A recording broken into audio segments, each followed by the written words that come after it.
Kabupaten Bone, Sulawesi Selatan saat ini memasuki masa panen tahap pertama di tahun 2025. Bulog Bone mengklaim telah menyerap 37,3 ribu ton lebih gabah kering panen atau GKP dari petani di 27 kecamatan yang ada di Bone.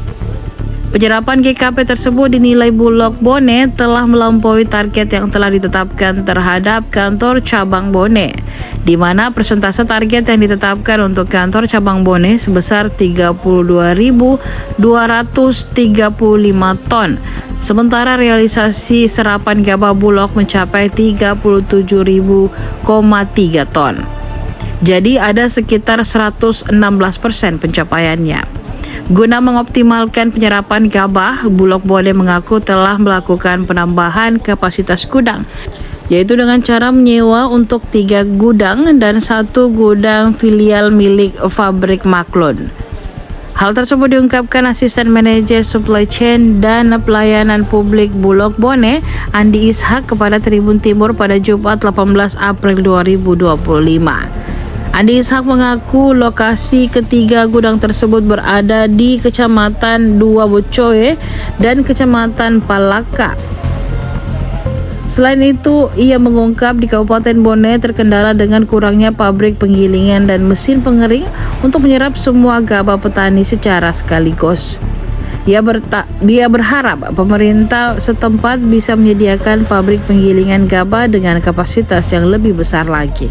Bone sendiri. Baik, untuk gudang sendiri itu ada sekitar 3 gudang yang untuk sementara disewa. Lokasinya itu ada di Urang, kapasitas 1.000 ton.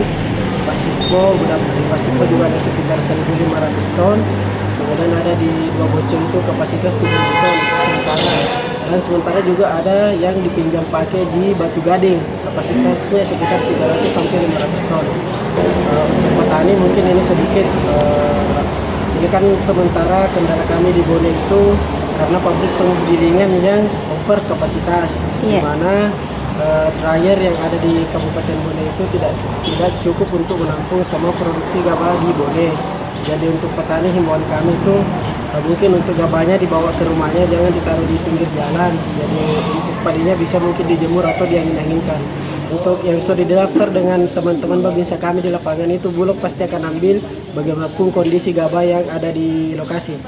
Untuk kendalanya sendiri itu dari fasilitas, dari penggilingan, karena kurangnya dryer yang ada di Kabupaten Bone, kemudian pabrik-pabrik rata-rata masih belum modern, ya masih sederhana. Harapannya, Kak? Harapannya untuk pemerintah mungkin ada bantuan dryer untuk mitra-mitra penggilingan kami yang ada di Bone, sehingga dapat mengcover semua produksi gabah yang ada di Bone. Untuk harga gabah itu 6.500 di petani. Baik, untuk mekanisme pengambilan gabah di petani itu ada 2. Yang pertama itu pengambilan langsung yang diambil oleh mitra Maklunnya Bulog. Itu untuk gabah dan teman-teman Bulog sendiri. Nah, yang untuk sendiri itu Bulog mengambil yang ada akses untuk masuk truk. Jadi gabah petani itu yang sudah ada di pinggir jalan yang bisa dilalui oleh truk. Imbauannya, Kak, atau sarannya kepada petani? Saran petani mungkin ini kami minta tolong. Ini kan sementara penggilingan mitra Maklunnya kami itu lagi over kapasitas. Jadi mungkin untuk para petani yang ingin menjual gabahnya ke Bulog, minta tolong untuk dirawat gabahnya sebelum diangkut oleh perum Bulog. Minta tolong jangan sampai ada kehujanan, jangan sampai ada kepanasan terus kehujanan kembali. Terus untuk gabah yang sudah didaftar oleh pemerintah, pasti Bulog ambil bagaimanapun kualitasnya. Download Tribun X sekarang, menghadirkan lokal menjadi Indonesia.